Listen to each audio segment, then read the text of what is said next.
যদি আরেক জনম আমি পাইব, সে জনমে তোমাকেই চাইব। ঢাকা বিশ্ববিদ্যালয়ে অনেকের স্বপ্ন থাকে, কিন্তু আমাদের বাংলাদেশের প্রেক্ষাপটে ঢাকা বিশ্ববিদ্যালয়ের বাস্তবতা হচ্ছে ঢাকা বিশ্ববিদ্যালয়ের জীবনে একবারই ফর্ম তোলা যায় এবং জীবনে একবারই পরীক্ষা দেওয়া যায়, কারণ ঢাকা বিশ্ববিদ্যালয়ে কোনো সেকেন্ড টাইম নেই। এইচএসসি 25 এবং 26 ব্যাচের যারা তোমরা আছো, এখন তোমাদের স্বপ্ন ভাই ঢাকা বিশ্ববিদ্যালয়। এই ঢাকা বিশ্ববিদ্যালয়ের স্বপ্ন পূরণ করার জন্য তোমার হাতে সময় রয়েছে এবং সুযোগ রয়েছে। এই সুযোগটা তোমাকে কাজে লাগাতে হবে। এই সুযোগ তুমি যদি একবার হাতছাড়া করে ফেলো, তাহলে পরবর্তীতে তুমি আর ঢাকা বিশ্ববিদ্যালয়কে, তোমার যে স্বপ্ন, এই স্বপ্নকে তুমি আর খুঁজে পাবে না। অর্থাৎ তোমার হাতে যেহেতু সময় আছে, এই সময়টা তোমাকে কাজে লাগাতে হবে। আমি বলছি না ঢাকা বিশ্ববিদ্যালয়ের জীবনে সবকিছু।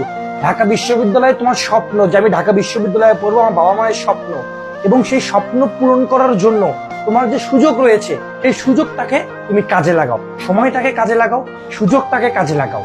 এসএসসি 25 কিছুদিন পরে এসএসসি পরীক্ষা, তারপরে তুমি তোমার অ্যাডমিশনে চলে আসবা এবং এই অ্যাডমিশনে এসেই তুমি তোমার ঢাকা বিশ্ববিদ্যালয় এবং অন্যান্য বিশ্ববিদ্যালয়ে ভর্তি প্রস্তুতি শুরু করবা। তোমার স্বপ্ন যদি হয় ঢাকা বিশ্ববিদ্যালয়, এই ঢাকা বিশ্ববিদ্যালয়ের স্বপ্ন পূরণ করার জন্য দুইটা জিনিস প্রয়োজন। একটা হচ্ছে সঠিক গাইডলাইন প্রয়োজন, দুই হচ্ছে তোমার পরিশ্রম করার মানসিকতা প্রয়োজন। এই দুইটা মিলিয়ে তুমি ঢাকা বিশ্ববিদ্যালয়ে ইনশাল্লাহ ভালো করবে। আর এই দুইটার জন্য গাইডলাইন, যেটা গাইডলাইন তুমি দিতে পারবে না, গাইডলাইন দিব আমরা যারা এক্সপিরিয়েন্স আছি, আমরা তোমাদেরকে গাইডলাইন দিব, আর তুমি দিবে পরিশ্রম।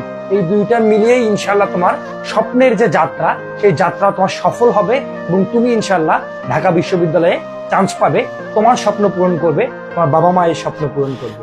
বিশ্বাস রাখো হৃদয়ে, দেখা হবে বিজয়ে।